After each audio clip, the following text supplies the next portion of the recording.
In this guide, I'm going to show you how you can join events in Mini War on Roblox. Before we do get into this guide, make sure to like the video and subscribe to the channel with all notifications on. It really does help with the channel and it lets us know that you want more content like this. We'd greatly appreciate it. And if at any point that this guide you had any questions, just ask them down in the comment section below and we can help you out further. I'm going to be doing my best to reply to every single comment down there. Now, first things first, if you're currently in the game, what you do need to go ahead and do if you're trying to join the event is actually leave the game itself. So hit the Roblox icon up in the top left, hit leave again. It's going to take you to a page that looks like this. If it doesn't take you to a page that looks like this, go ahead and just back out and open up the game page itself.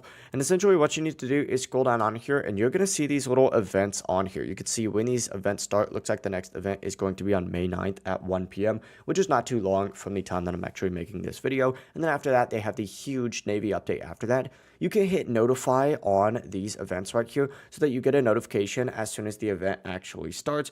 But once the event starts itself, you just have to join the game like normally. And once you load in, you can look around for the event area. And of course, that's where the event's going to be taking place. So it looks like right now there's no actual events that are going on, but that's going to be the full process just like so. If you guys had any questions, ask them down in the comment section below and we could help you out further. I'm going to be doing my best to reply to every single comment down there. Before you do leave this guide, make sure to like the video and subscribe to the channel with all notifications on. It really does help us out and lets us know that you want more content. Have a great rest of your day though. Peace.